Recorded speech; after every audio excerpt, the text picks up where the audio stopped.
Hello friends, எல்லாருக்கும் வணக்கம். இன்றைக்கி உருண்டை குழம்பு எப்படி செய்யலான்னு பார்க்கலாம் வாங்க. ஃபஸ்ட்டு புளி ஊற வச்சுக்கோங்க. ஊற வச்சுட்டு பருப்பு ஒரு 4 மணி நேரத்துக்கு முன்னாடி ஊற வச்சு அதையும் கொஞ்சம் நைஸாக அரைச்சிட்டு ஒரு பெரிய வெங்காயம், ஒரு பச்சை மிளகாய், கொஞ்சமாக இஞ்சி எல்லாம் பொடியாக நறுக்கி அதையும் சேர்த்துக்கோங்க. சேர்த்துட்டு கொஞ்சமாக ஜீரகம் கசக்கி போடுங்க கையில் வச்சு. அப்புறம் கொஞ்சம் சோம்பு போட்டு அதை கலந்து ஓரமாக வச்சுட்டு கடாய் வச்சு எண்ணெய் ஊற்றிட்டு தக்காளி பழம், ஒரு பெரிய தக்காளி பழம் வெட்டி அதை நல்லா வதக்குங்க. வதக்கிட்டு அது கூடவே குழம்பு மிளகாத்தூள் 2 ஸ்பூனு, வெறும் மிளகாத்தூள் 1 ஸ்பூனு, கொஞ்சமாக மஞ்சத்தூள் அதையும் சேர்த்து வதக்கிட்டு புளி கரைச்சி அதில் ஊற்றிடுங்க. தேங்காய் ஒரு 3 துண்டு தேங்காய் அரைச்சி வச்சுக்கோங்க.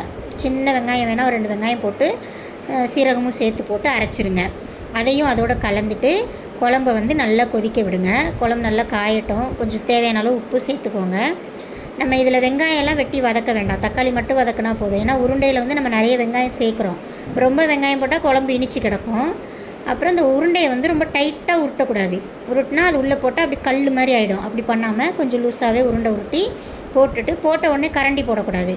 அது அப்படியே கொதித்து மேலே மிதக்கும். அந்த டைமில் நம்ம கரண்டி வச்சு லைட்டாக எடுத்து விட்டுக்கலாம். அப்புறம் கடுகு, கொஞ்சம் வெந்தயம், சின்ன வெங்காயம் கொஞ்சம், அது சின்ன வெங்காயம் நல்லா செவக்கிற அளவு தாளிக்கணும். அந்த கருவேப்பிலையும் போட்டு தாளித்து குழம்புல ஊற்றிடுங்க. இந்த குழம்பை நான் உருண்டை குழம்பு நிறைய பேர் வித்தியாசமாக செய்வாங்க. சிலவங்க எண்ணெயில் பொரிச்சு கூட போடுவாங்க. இப்படி வச்சா இன்னொரு நல்லா டேஸ்ட்டாக இருக்கும். வீடியோ பிடிச்சா லைக் பண்ணுங்கள், சப்ஸ்கிரைப் பண்ணிக்கோங்க.